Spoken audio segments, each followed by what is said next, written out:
Morning guys. Nag-snow na naman pala kagabi. Buti na lang na isaksak natin yung ating black heater ng sasakyan. Kasi nga mahirap baka hindi siya mag-start. Magpupulot muna tayo ng mga kakalatan dito. At i-start ko na rin tong sasakyan para mainit na bago sila sumakay. Wala ko ayaw na lumapas. Bayan. Ay. Yan siya, oh. Yan. Sinaksak natin. Ang lamig, nakadoble na ako. Kasi minus 22. Ewan ko kung kasama yung wheel. Hindi ko alam kung ilan. Pagkasama yung windshield, malamang mas malamig. Parang nakita ko kagabi, minus 30. Tignan natin.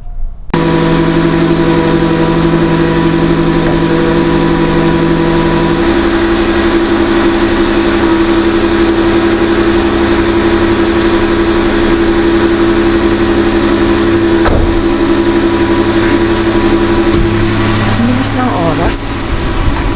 7:40 na. Yung powdery na naman parang madilim ko na ganun shovel. Kung kakayanin natin mag-shovel yung hindi naninigas. What you doing? Something. Nag-ano ka na? Yeah. Anong ya? Ano yan? Yan minus 23. Feels like, hindi ko alam kung nakikita nyo, minus 33. Yan. Yan siya ngayon, kasama yung windshield. Kaya, bundle up. Hey, bundle up, okay? Okay. What you getting? Jacket. Nandito na Hindi muna tayong tubig na mainit bago tayo lumabas.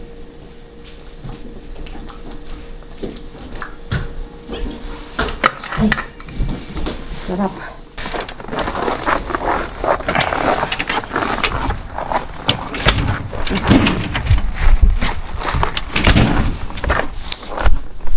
Double check, triple check, every check. Sige, buksan natin.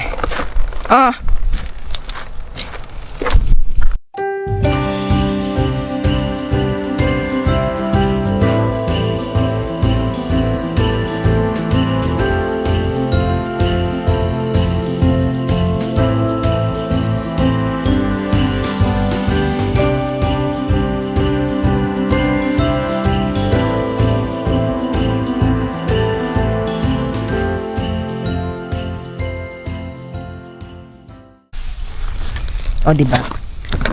Nagatid lang ako, madilim pa. Maliwanag na agad, 20 minutes lang yun. Ito niyo yung buwan. There's the moon! Ang layo kasi, hindi kita masyado.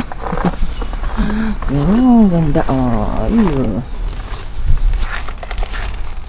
Ngayon, mas lalong hindi ko carry maglakad ng minus 33 ang windshield.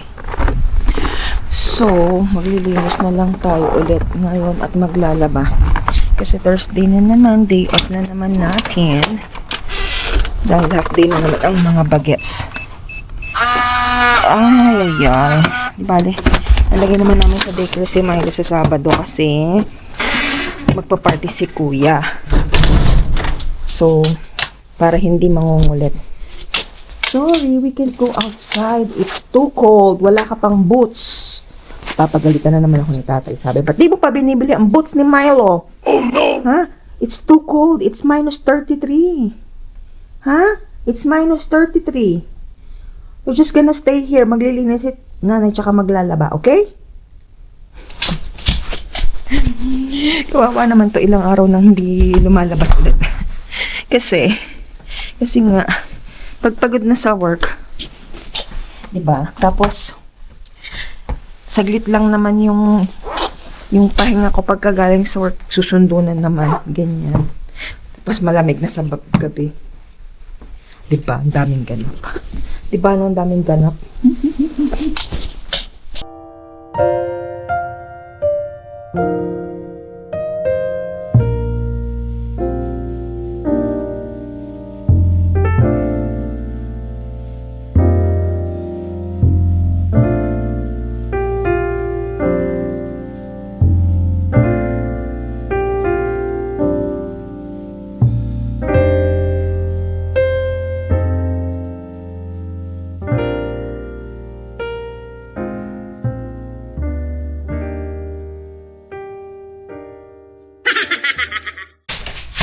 Laban muna natin tong ating cover kama. Yan, yung itsura.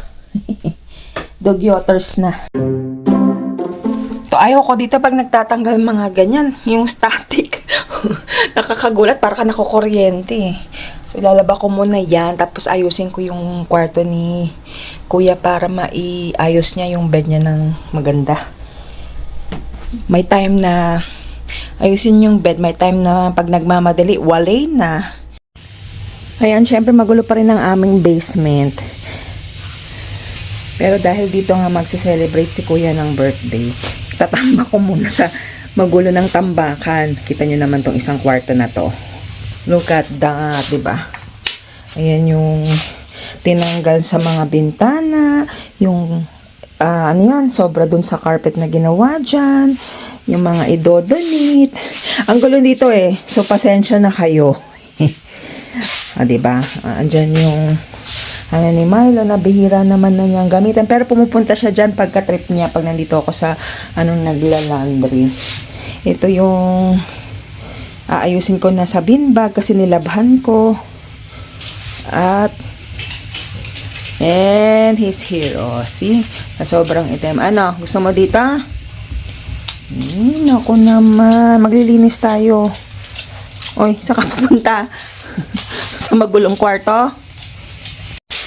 Yan yung mga blinds na tinanggal ko na hindi na kasya eh. Ay, hindi. Oo, tsaka sira-sira na rin so hindi ko na may babalik. O, see, sabi ko sa inyo, pumapasok siya dyan para mag-relax. Na-miss mo yung crate mo? Parang ang laki-laki mo na dyan. Yan. Gusto niya lang, wala lang. Gusto niya lang gumanyan. Ito yung mga tuwalya niya na pinatutuyo ko. A few moments later. Ayan, ginanyan ko lang. Tapos lahat ng mga kalat, pinasok ko lang dyan sa loob. Wala pa kasi tayong time na tapa ng mga basura. Kasi nga, limited lang yung lalagayan dun sa basurahan namin. Hindi kasya lahat ng garbage. Pwede ka naman libre, pero pupunta ka sa sa eco station o kaya basta yung mga iba-iba yung lugar ng pagtatapunan ng kung ano. Tsaka syempre pag mabigat, diba? Wala mo kasamang magbubuhat. So, ganyan na lang muna. Party tubers niyan. Hindi ko alam kung ilan ang pupunta eh. Kasi, syempre, yung mga kakilala ko lang na kaklase niya na usually pupunta dito, ang alam kong pupunta. Pero syempre, may mga iba na siyang friends from junior high, di ba? So, malalaman natin sa Saturday kung gaano magiging kagulo dito sa bahay. So, ito yung sitwasyon ng kwarto ni Kuya. Ayusin lang natin parang ito igaganon ko lang. Tapos ito, lalagay ko doon para lahat ng gamit niya nandyan. Itong access niya papuntang bintana, madali lang. Tsaka, kasi itong si Alexa, yung alarm niya nandito. Ewan ko ba, minsan di niya narinig. Mas naririnig namin dito sa kwarto namin kesa siya ang nakakarinig. Kaya parang gusto kong ilagay malapit dun sa kanya para hindi siya mahirapan. Para hindi rin ako magigising. Minsan pag nag-a-alarm yan, kahit yung alarm ko, ibig sabihin nauuna kasi minsan yung alarm niyan sa akin. Pero hindi naman siya bumabangon right away. So, syempre, pag narinig ko, pati ako bangon na rin, di ba? Anyway, biglang uminit dito sa loob. Kakakilos siguro. Ayan. Naayos na natin siya. Para mas madaling yung bed. Kasi ang hirap pag nakadikit doon. Siguro naman. Diba? Bahala na siya dyan.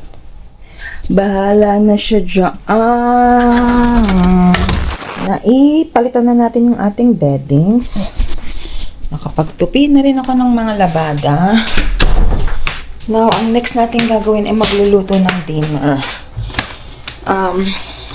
Si Kuya hindi natuloy dun sa bahay ng kaklase niya kasi meron daw, hindi sila kumpletong gagawa ng project. So, nandyan na siya. Pero si Bunso,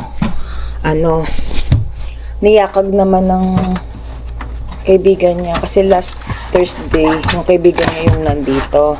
Yung exchange gift kami, doon naman siya sa bahay ng kaibigan niya. So, habang nandun siya, meron pa akong ilang Meron pa akong 1 oras bago ko siya sunduin. Malapit lang naman. Actually, pwedeng lakarin, kaya lang malamig ngayon eh. Siya, ang iluluto natin is mabilisang burger steak. Kasi wala na tayong ibang maisip. Tapos na yung mga niluto kong mga ulam-ulam. Mamaya dadating si tatay. And ito yung naisip ko. Pumayag naman siya. So, yun ang lulutuin natin. Di ba, Milo? Ito, buryong na buryong. Di ba, malapit na. Sa Saturday, pupunta ka sa bahay ng friends mo. Sa bahay. I-daycare nga namin. Di ba, sinabi ko nga kasi para hindi manggugulo. Kasi pag may nakikita tong mga bagong tao, naku, tuwan-tuwa siya. Tatahol naman ng tatahol pag hindi siya pinapansin. Ito na yung burger. Luluto ko na lang siya. Tapos lalagyan natin ito cream of mushroom. Yan. Tapos titimplahan lang ng salt and pepper. Ganun lang. Sayang wala ko nung mixed veggies. Yun na lang. Pero yun, yung ang gulo kausap eh. Yung na lang siguro yung anong pangalan yan? Spring onions para magkaroon lang ng ibang kulay. Pero maganda sana kung meron nung mixed veggies. Yung corn, ganyan. Ano yun? Corn, carrot, and peas. Wala ako. Kaya, ito na lang siya. Para mabilis lang. Ngayon, dahil pangkanin siya, iluto ulit tayo ng bulgur. Ganito yung itsura nun, no? Madali lang ito iluto. Para ka lang din nagluto ng quinoa. Ito lang yan siya, oh. Pag kumulo na yan, yung medyo na, ng tubig, hihinaan mo yung apoy. Tapos, maya-maya, mga after 2 to 5 minutes, papatayin mo siya, tapos tataklo ba, tapos hayaan mo lang siyang ganyan. Luto na yun.